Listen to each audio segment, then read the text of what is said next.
I'd like to start out with this question. What's the value of undeveloped land? It's an odd way of describing it. Earlier, a couple of days ago, I was listening to an interview on the radio, and they were describing a trip to South Texas, to the valley.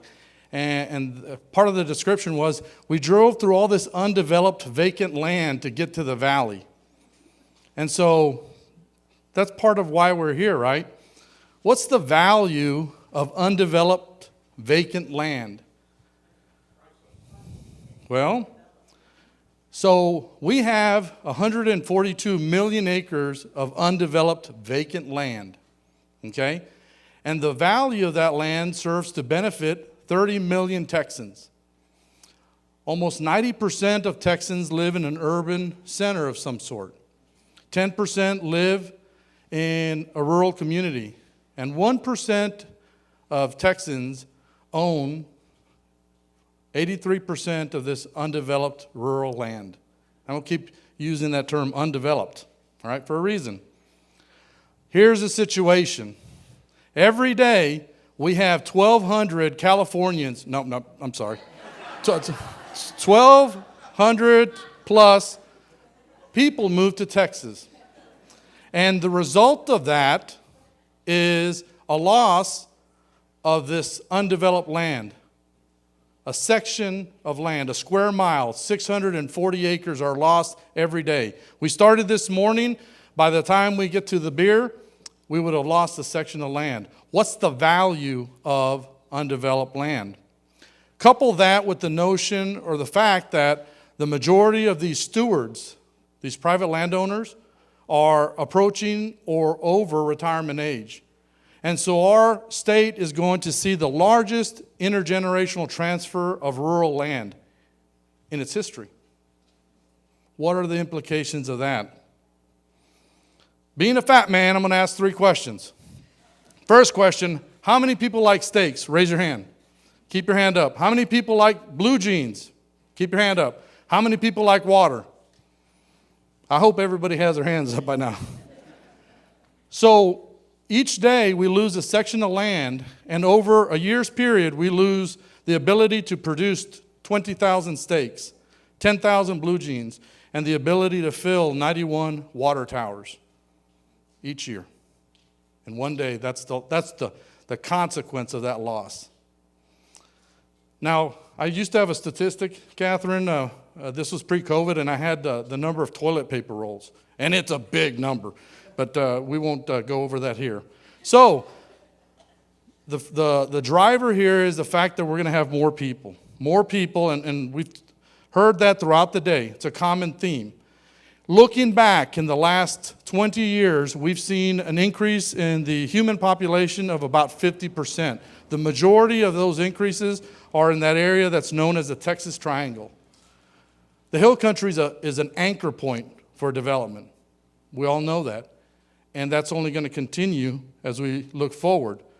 Looking forward, we're sitting at about 30 million people. That number's going to double in the next 30 or so years. We're going to see this continued shift between rural and urban. And again, most of this growth is happening in these urban centers. And this is important because in part of our messaging on the value of undeveloped vacant land, we need to be able to communicate that to those that are impacted by that, right? So, I should have corrected this. We're going to have less undeveloped land, right? Is what this means. The driver for this is market value. It's an early predictor of conversion and fragmentation. In the last 20 or so years, we've seen an increase on average, statewide, of about 300%, okay? And that collectively results in what we're seeing. For the commissioner and for the mayor, I wanted to bring up 2 slides to really kind of set the stage for our last conversation here at the living room of the summit. And this is an image in 1992. Their respective county and or city is there.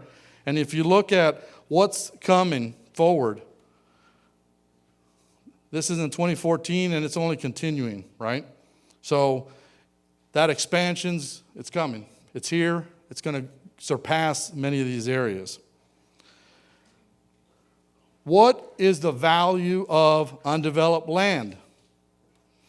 What are the implications of more people and changes in land use? I'm going to talk about two things from an ecological perspective. These lands serve as they harness an ecosystem function, right? And this map here shows the fire interval for the United States. And when you look at the hill country, when you look at the fire interval, it's on average 2 to 3 years. What does that mean? That means that this country historically burned frequently, maintaining open space, maintaining ash juniper in the canyons and places that wouldn't burn. Yes, mountain cedar is a native, but fire kept it back, okay? And when you have this development and so forth, it starts to impact other ecological functions. Fire is to the hill country what rain is to rainforests in the Amazon. Think about it. Fire is part of our system. More people make that harder. This is an image for Daniel. So we have a good ecological experiment. This is a close-up of Camp Bullis. And a few years ago, I took a black and white photography from 1938 and mapped the amount of woody vegetation versus in 2010. And what you see is, and actually the series really shows that the increase in ash juniper and so forth is relatively recent, the last 20, 30 years, really. But again, it shows us that there's changes and development impacts, in this case, the ability to put fire on the landscape. There's other issues. We've talked a little bit about this today with water and water availability. These are the number of wells that have been drilled in the last 20 years, and there's a lot of straws going into the cap rock here, into the limestone, right? And so what's the commissioner or mayor to do? What's the way forward? And we'll have this conversation here shortly. One of the things that Catherine and HCA wanted me to do is highlight some of the conversations we've had with county commissioner courts specifically in trying to ask the question, what are the issues from your perspective in these leadership positions, important ones? And I'm going to step through a series of slides, kind of zooming in to some of these issues. But let's start broadly. This is a word cloud, so the bigger the word, the bigger the voice in the survey of all these county commissioners. Funding, revenue, roads. Commissioner, is that kind of what's on your mind? Yep, he's nodding his head. That's it. So moving forward, let's zoom in a little bit. Let's talk about land management. Regulation, permitting, waste management, roads. Good. He's nodding his head again. That sounds like that's capturing it. A little further, natural resources, water and conservation. So now we're starting to home in on some of these challenges and perhaps opportunities. We've heard a lot about opportunities today. Innovative ways, unconventional partnerships, ways of addressing these very real issues. A little further, what's on your mind from a water perspective? Water quantity, clean water, water wells, flood control. Sound familiar? We've been talking about that all day today. And the last slide is a question saying, from a population growth perspective, what are the top issues from your perspective? And surprise, surprise, population growth, coupled by subdivision fragmentation, coupled by zoning. So that collectively sort of sums up the issue here, right? What is the value of undeveloped land? I'm going to change the language now. Land, open space, rural working lands, farms, ranches, family forests is the language that we should be using. And more importantly, and we heard it earlier, land is infrastructure. So when you think of roads, pipelines, all of these things, old trucks, road or land is infrastructure. And so that's important for us to kind of keep in mind as we wrap up what I think has been a great summit. So I'd like to thank Catherine and her staff in advance because I think this has been great. And at this point, I'd like to invite Commissioner Webb and Mayor Handren to the stage, to the living room, and we'll start our conversation.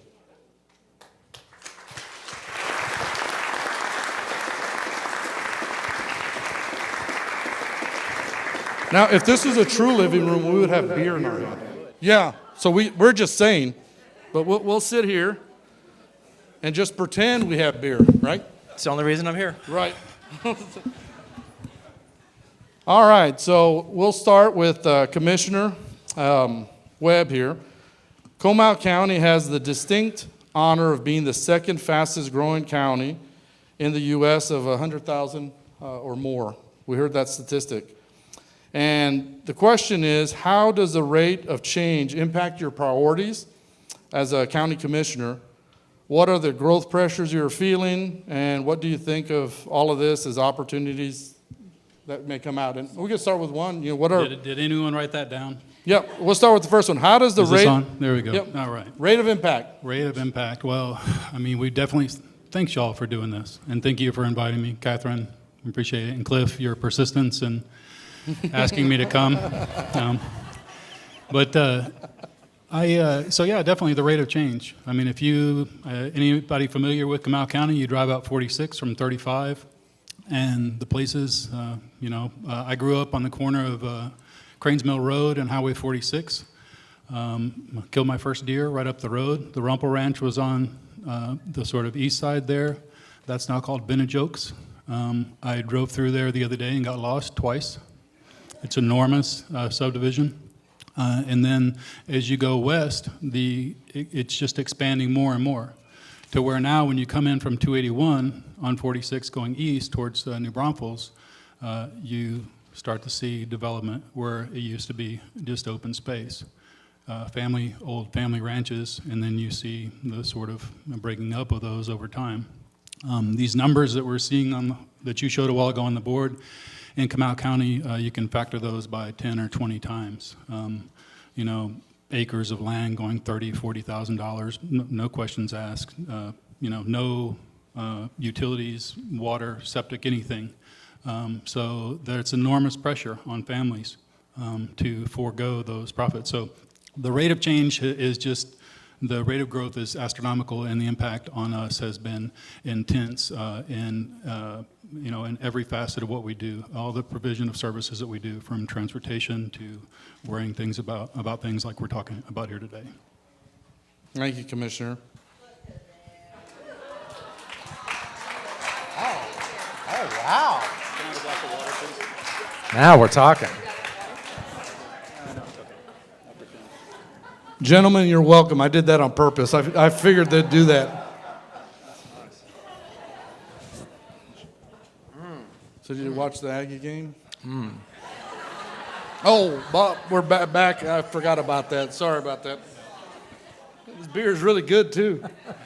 All right, so Mayor, Boerne is right up there with Comal County in terms of development pressures you're facing, right? And Southern Living recently called it the hidden gem or best kept secret in the hill country. Do you feel the secret is out? How is Boerne responding to your growth that you're seeing, and how are you going to deal with the new Buc-ee's? That's my question. I was just kind of curious about that. Yeah, you have a Buc-ee's, don't you? Yeah, we're just copying you guys, I guess. I'm not sure if they have more toilets or gas pumps, but it's right there together. I want to echo the same comments. Thank you for putting this on. My first time to be at an event like this. Excited to be here, and I only had to get one phone call to say I'll be here. And is the secret out on Boerne? I don't think that's a secret. It's been in Oprah's magazine as one of the top 10 downtowns you need to see in the country. We have an active convention visitor bureau that promotes Boerne at lots of places, right? You got that on the one hand, saying come to Boerne, come see how cool it is. They have a great mayor. And then you got to balance that with, oh my God, all these people are coming. What do we do about that, right? I've only been in this role for 2.5 years. I got in it because I saw a community that really, over the last 50 years, we've grown by almost 700%, but we've done nothing with our infrastructure with 700% more people. And the county has grown by almost the same amount, and I was concerned about that. I'm a business guy by background. I'm not a politician.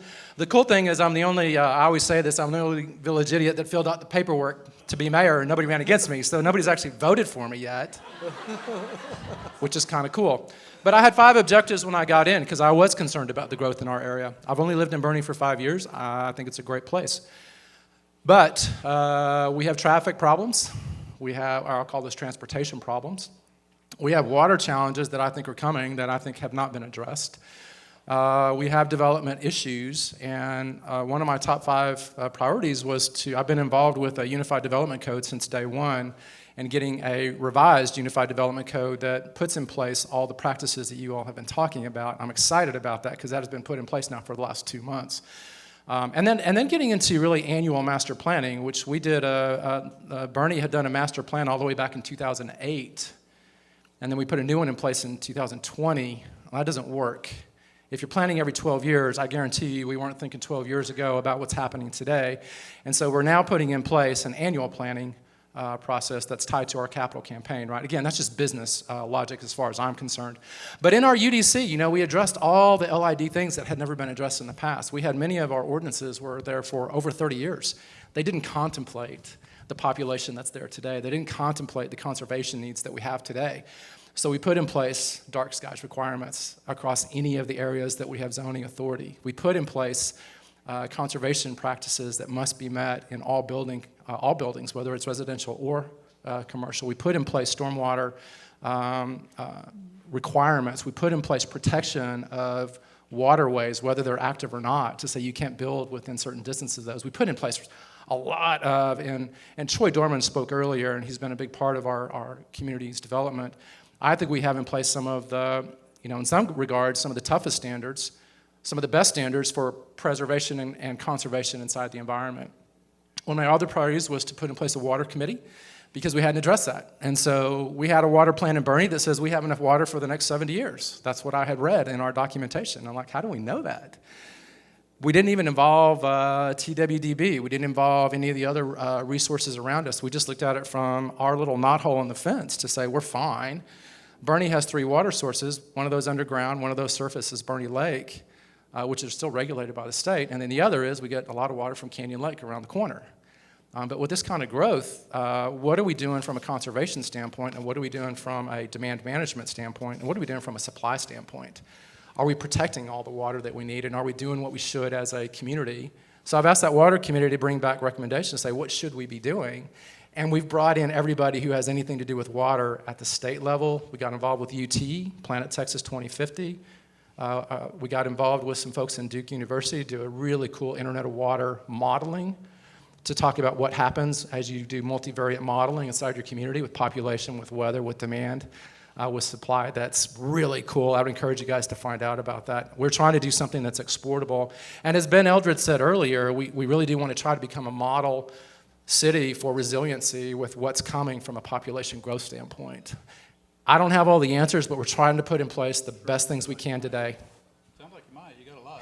Right? No, that's excellent. Dad, I'm going to drink a beer. Yeah, please have a sip. So the photo behind us reminds us of the issue, right? The challenge. And these 2 gentlemen, leaders, really are, I feel for you because, again, it's a sizable challenge to overcome. And so, Mayor, you've laid out a few items, opportunities, strategies, and so forth. Commissioner, can you tell us a little bit of some of the strategies you're implementing tied to the Texas Water Development Board project? Well, yeah, this Bill talked about that quite a bit earlier, and I talk about people for a second, though. Right. I think we talk about growth like it's not, moms and kids and families and stuff, and a couple of people that have come and moved into Comal County have been really helpful with things. One of them sitting back there, her name's Helen Ballou with the CCCA. She and a lady named Jinsey Madden, I'm going to have trouble doing this, but I'm going to do it, started coming and having meetings with us a few years ago. And we just lost Jinsey last week. But she was one of those people that came from somewhere else and made a difference. And so just a...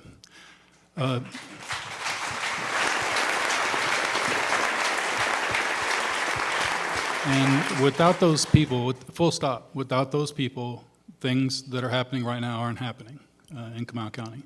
And so they brought this opportunity forward with the Texas Water Development Board as part of a larger grant program through some infrastructure things that are going on.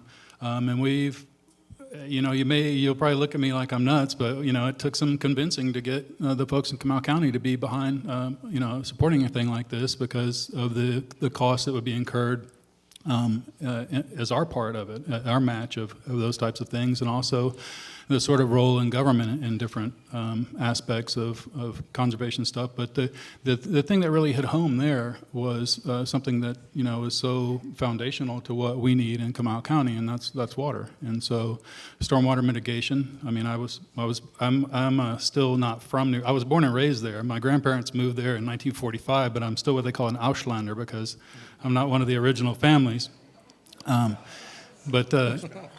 Right.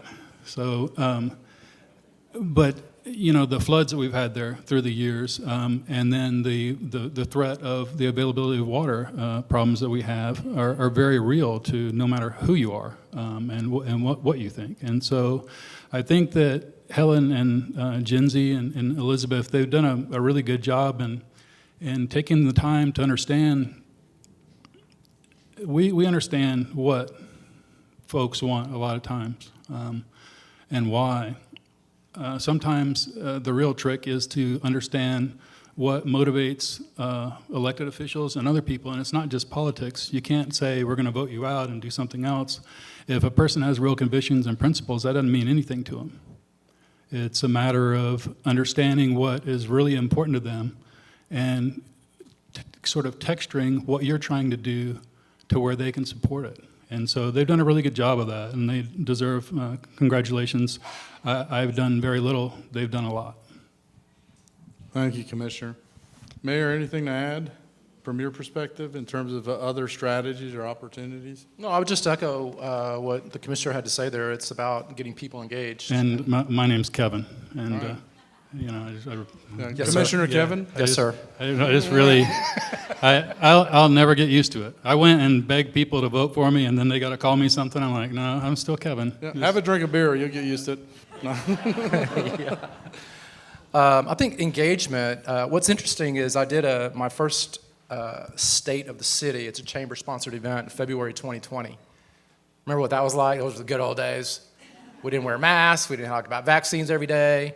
And I delivered a State of the City, and I had looked at the prior 5 years, and all we had was just motherhood and apple pie, and everything's great. And I was talking in that State of the City about, I see nothing but challenges. I guess that's my business mind. And I'm not just walking around kissing babies and saying everything's great. We got problems, and we got to address them. And I was making the case, frankly, that we haven't done a bond issue in the city of Boerne in like 14 years. I was kind of making the case we need to invest in our infrastructure and fix some of these problems. We've got flooding challenges. We've got all kinds of things.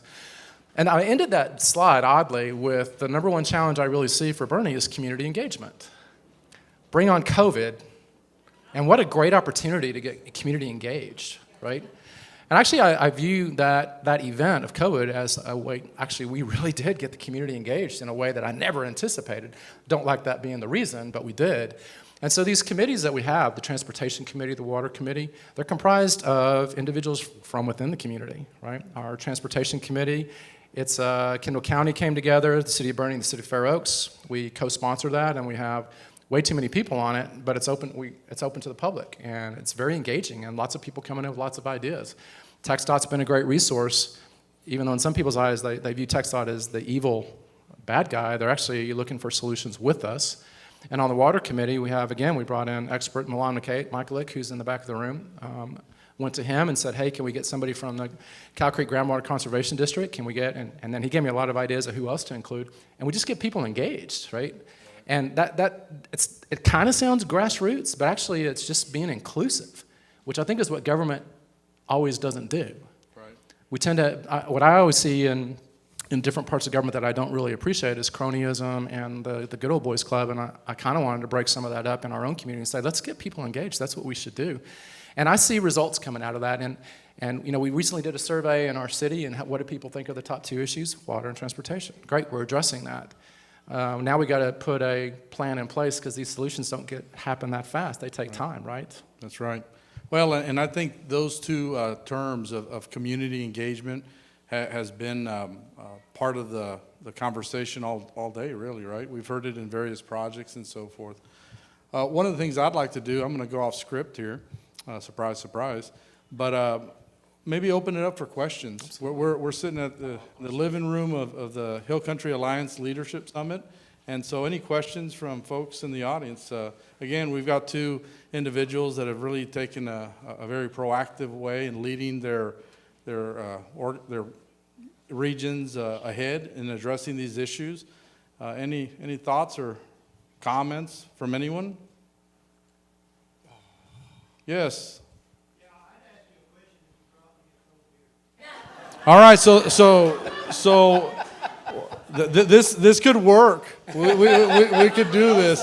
So give him the mic, and someone please bring him a beer. Yeah, it's coming. You can wait if you like. That's what I would do. Get paid first. I do. I just said that to be. Oh, you said that because you really meant it. I know. I was thinking, okay, these guys are sitting in the living room, and we're out here in the audience in the living room sweating in like an oven. Okay, really, this living room idea and having leadership like the 3 of you men is outstanding. And it's a nice blend after the multitude of women that we've had that are even better. Don't give them a beer, please. Some of us live in communities that are far west of here, on the outer edges of the hinterlands of the western side of the hill country, where our community, our commissioners court, and our council people have so small capacity to not even show up at a place like this, or to take like Bill Moriarty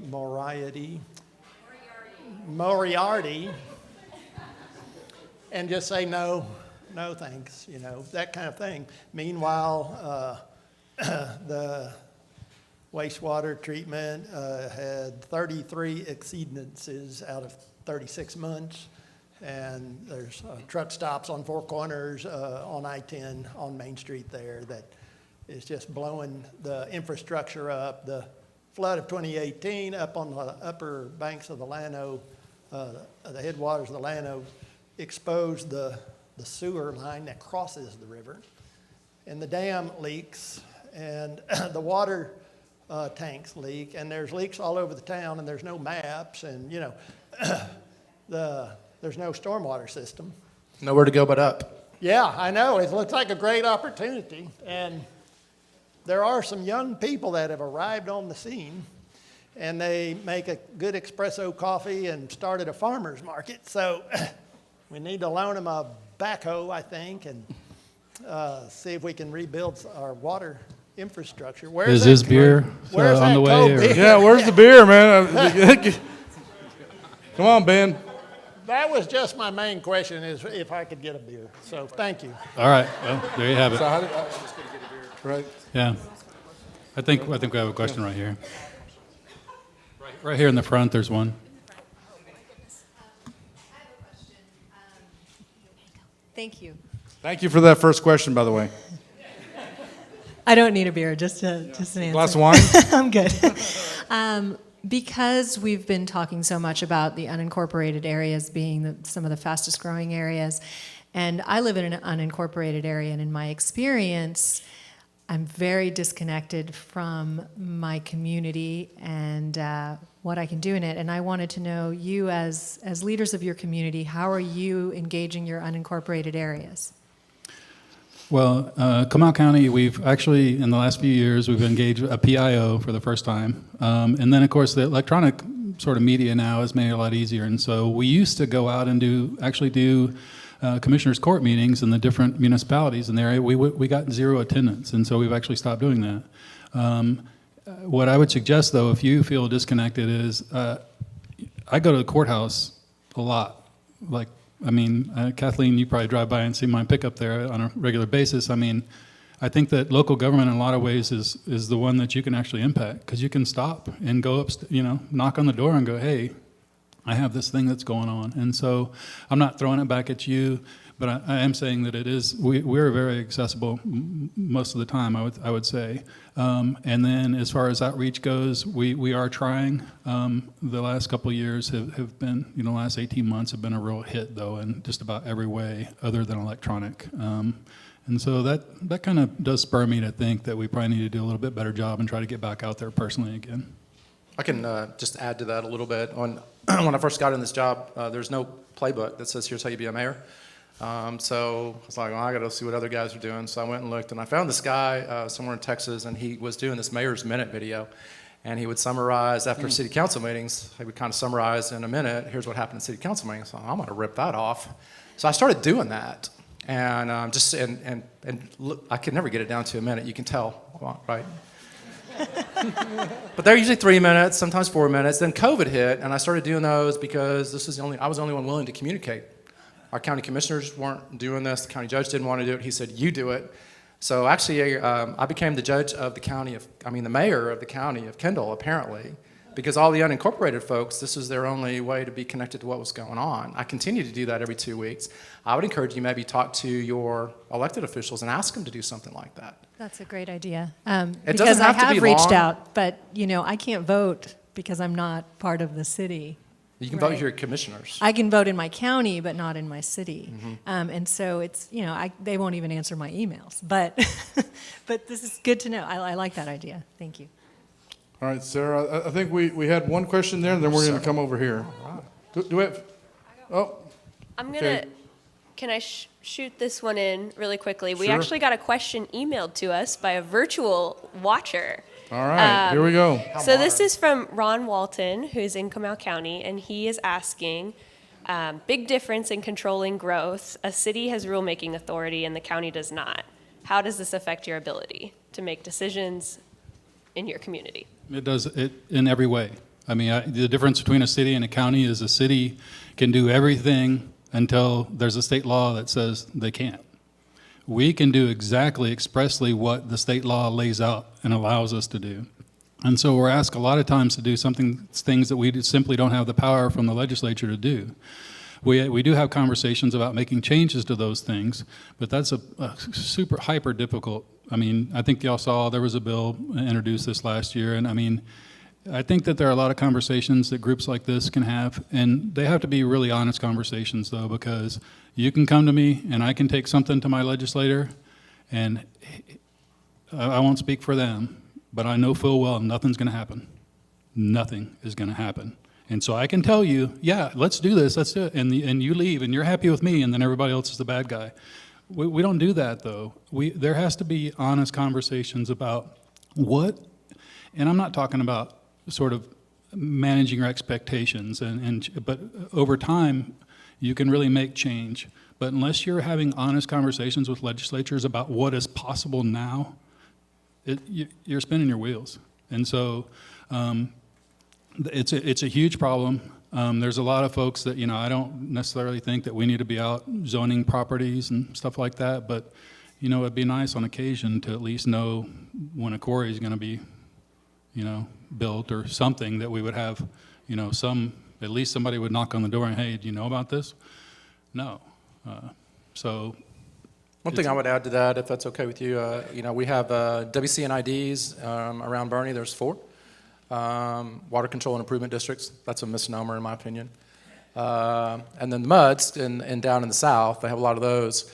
So those are created by state legislature, and cities or counties have almost no authority because they're their own political subdivision. But I have found that if you approach them kind of in a business-like environment and say, let's sit down and have a conversation and talk about what you're going to do for our community, and I'll be your best PR friend, but if you don't, I'm going to be your best PR nightmare. I'm finding cooperation in ways that, even though I have zero authority and zero control as given by the state or given by any kind of direct control, I'm finding that people are being receptive, especially if you have an audience in your community and people are listening to what's going on. Thank you, Mayor. I'm going to do a time check. One more. So if we could go to the lady in the purple, and then, oh, perfect. Thank you. Okay, so I live in Hayes County, right next to Comal. So this can actually go to the mayor and the commissioner. How much cooperation, communication, collaboration are there across county lines? Groundwater doesn't know anything about those lines. Mayoral organizations communicating with each other about some of these issues, cooperation, collaboration between two adjoining counties because we have the very same issues. I'm just wondering how much is happening in that way where we could work together in this issue that is affecting all of us in the Hill Country, but the first and second fastest growing county in the state and nationally with the populations that we have are adjacent to each other, and it's spreading out. It's going to be Boerne, it's going to be Blanco, it's continuing to happen. So I think we need to look at the bigger picture, and I'm wondering if there's been any consideration of doing something like that. I'll take a first shot, and then he'll probably have a better answer. But there are things called councils of governments. In San Antonio, there's an Alamo Area Council of Government, which has representation of, in its area, the judges and mayors. And it's a place where, while the agenda that's presented there is not one of collaboration as you just described, it's a chance to network and work with each other. I personally spend a lot of time talking to my area mayors, and we've brought in a couple of the neighboring counties in some of our water and transportation conversations for those very reasons. I think it's very important that we collaborate. That's, in the business world, I call it co-opetition. We're not against each other. We're trying to fix the same problems. Let's work together on this, and we're better together than we are individually, right? But I think that's down to an individual level. I don't think there's a mandate. There's not a formality behind those kinds of things that happen. I think it boils down to, do leaders want to be leaders, or are people just in those positions to occupy the position? Commissioner, final word? Well, that's a lot of pressure. No. I've kind of forgotten what I was going to say completely now. Have a sip of beer. It'll come to you. So that seems to be is an answer for everything. So I mean, it's not. It doesn't give me any pride to say that we do that with a lot of other issues, and conservation hasn't really been one of those to this point. I think that the relationships that we've built in other ways can be used in that way. For example, I work with Commissioner Bergman from Kendall County. I work a lot with our folks next door in Guadalupe County. There's a little bit of a disconnect between Comal County and Hayes County. I think it's probably political. I do spend a lot of time talking with Lon Shell on these very issues. I think y'all are probably really familiar with him. And then sort of constituent issues too, because I share a boundary as well with Debbie Inglesby. And so there are, in sort of informal ways, these cooperation and projects that we work on together.